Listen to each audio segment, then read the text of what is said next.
Halo semuanya, selamat malam. Saya mengucapkan selamat malam karena memang sekarang sedang malam. Tapi walaupun sedang malam, saya berharap semuanya dalam keadaan sehat dan baik-baik saja. Nah, pada video kali ini saya ingin sedikit mengenalkan mengenai aplikasi Spark AR. Spark AR ini adalah aplikasi atau platform teknologi yang dibuat oleh Facebook Group, ya, di mana para pengguna ini dapat menciptakan desain interaktif ya, berupa filter yang dapat diakses melalui fitur story seperti di Instagram ataupun Facebook. Jadi Spark AR ini memang dikhususkan untuk dua platform tersebut karena memang dibuat oleh Facebook Group tadi. Spark AR ini adalah salah satu platform atau aplikasi yang memanfaatkan teknologi augmented reality atau AR tadi, di mana aplikasi ini akan menambahkan efek-efek atau filter-filter yang ditempatkan di objek nyata. Contohnya badan kita atau wajah kita, kepala kita, tangan kita, dan lain-lain. Nah, Spark AR ini memiliki tampilan atau user interface yang sederhana, di mana para penggunanya tidak perlu memahami ilmu pemrograman yang tingkat lanjut. Jadi memang desainnya sudah dibuat seminim mungkin atau semudah mungkin agar semua pengguna dapat membuat filter dan efek tadi.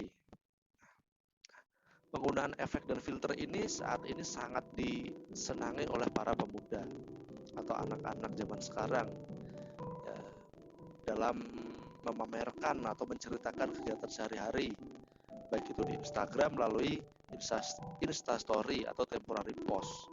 Ya, karena efek ini sangat diminati oleh anak muda tadi, maka fitur efek ini lebih sering digunakan pada platform media sosial seperti Instagram. Nah, penggunaan efek pada platform Instagram ini makin digandrungi karena memang ruang ekspresinya yang bersifat interaktif tadi. Nah, sehingga apa? Mampu memberikan semacam kesenangan bagi para penggunanya.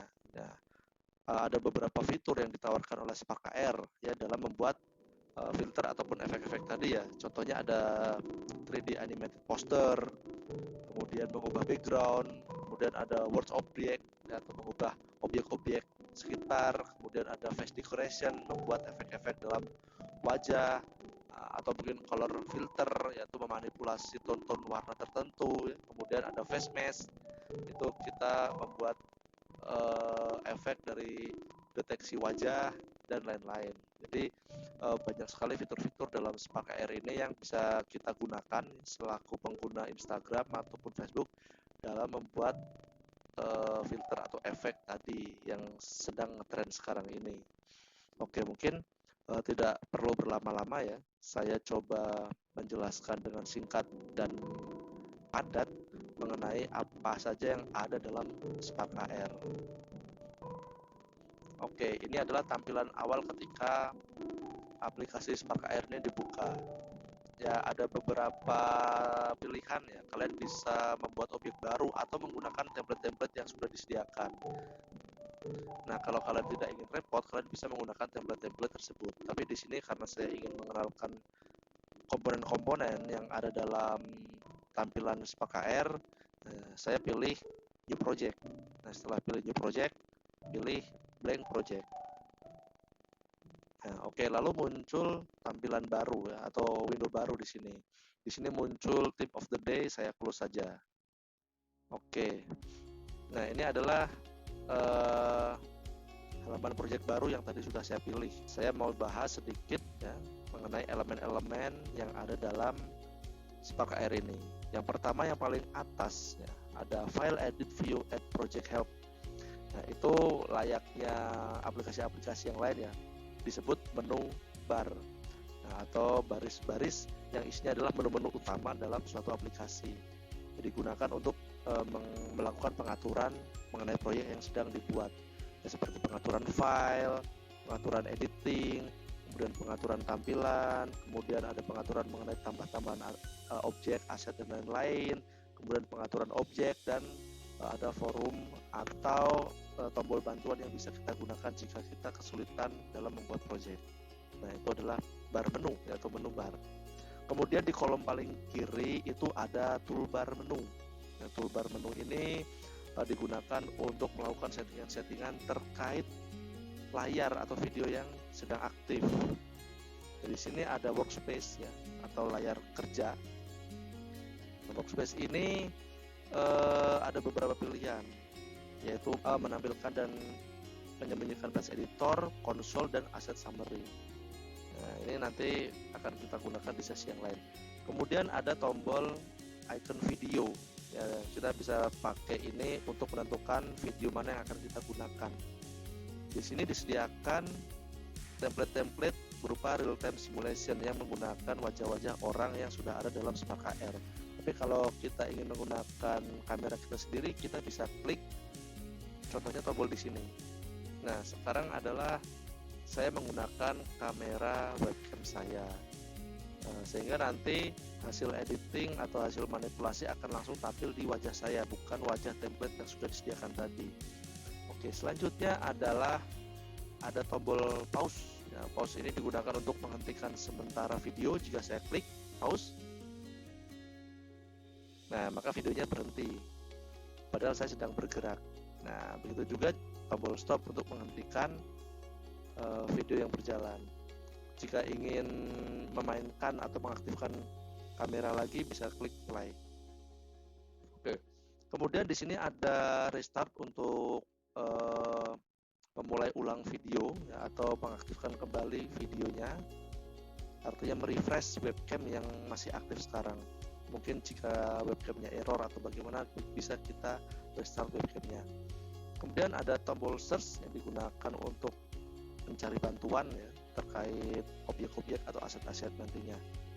Nah, kemudian di bawahnya itu ada tombol AR library, ya isinya adalah library aset-aset atau material yang berbasis augmented reality ya. Jika kita klik maka akan muncul beberapa kategori yang nanti akan kita pilih atau kita bisa ambil salah satu aset yang ada di sini untuk kita jadikan sebagai objek. Kemudian di bawahnya ada tombol test on device. Nah, di sini akan langsung disimulasikan di platform Facebook dan Instagram. Kemudian ada tombol publish. Publish ini adalah salah satu fitur untuk melakukan publishing file agar bisa diupload di Instagram. Kemudian ada tombol report bug ya. Jika kalian menemukan bug ya atau serangga dalam suatu proyek, kalian bisa mereport di sini atau melakukan dokumentasi. Nah, itu adalah toolbar menu. Selanjutnya di sebelah kanannya itu ada panel scene atau scene panel. Ada scene panel, ada layer panel, ada 2 tab di situ. Ya, scene panel ini tampilan yang menggambarkan atau memperlihatkan struktur dari proyek kita dalam satu scene. Nah, struktur ini menggunakan struktur parent and child atau orang tua dan anak. Contohnya seperti ini. Di sini ada entitas paling tinggi yaitu device atau perangkat HP, di mana device ini punya child yaitu kamera, salah satu hardware yang ada dalam device. Kemudian dalam kamera ini memiliki child yaitu focal distance. Ya, artinya itu adalah jarak antara lensa sampai dengan objek, itu adalah focal distance, dan focal distance ini memiliki 2 child yaitu ambient light dan directional light yang mengatur posisi pencahayaan objek dalam proyek nantinya. Dan dalam focal distance ini juga ada mikrofon. Nah, nanti kita akan main di sini ya, menempatkan objeknya itu ada di mana, asetnya itu ada di mana. Selanjutnya ada tab layer. Tab layer ini digunakan untuk mengatur lapisan-lapisan jika kita ingin memisahkan beberapa objek menjadi beberapa lapisan. Nah, di bawahnya ada panel aset. Nah, ada panel aset. Di panel aset ini tuh nanti tempatnya untuk mengumpulkan aset-aset atau material-material yang kita gunakan selama proyek berjalan. Nah, untuk mendapatkan aset ini, kalian bisa upload dari komputer kita ya, atau lokal komputer, atau bisa ambil dari library AR yang sudah disediakan. Oke, selanjutnya masuk ke layar tengah yang paling besar, kita sebut sebagai viewport. Nah, di viewport ini ada 4 tab, ada viewport, ada mode, filter, dan view. Nah, layar tengah yang paling besar ini namanya viewport. Nah, di viewport ini lembar kerja kita, di mana nanti akan muncul objek-objek yang kita masukkan di sini. Di sini ada objek HP kotak kecil, kemudian seperti layar proyektor yang menggambarkan posisi kita, ya. Kemudian viewport ini juga bisa di-rotate ya menggunakan klik kanan pada mouse, kemudian di zoom in atau zoom out menggunakan scroll pada mouse, dan klik kiri untuk melakukan seleksi. Karena tidak ada objek maka tidak ada yang bisa diseleksi di sini. Nah contohnya ini ada directional light, bisa saya select ya menggunakan klik kiri pada mouse.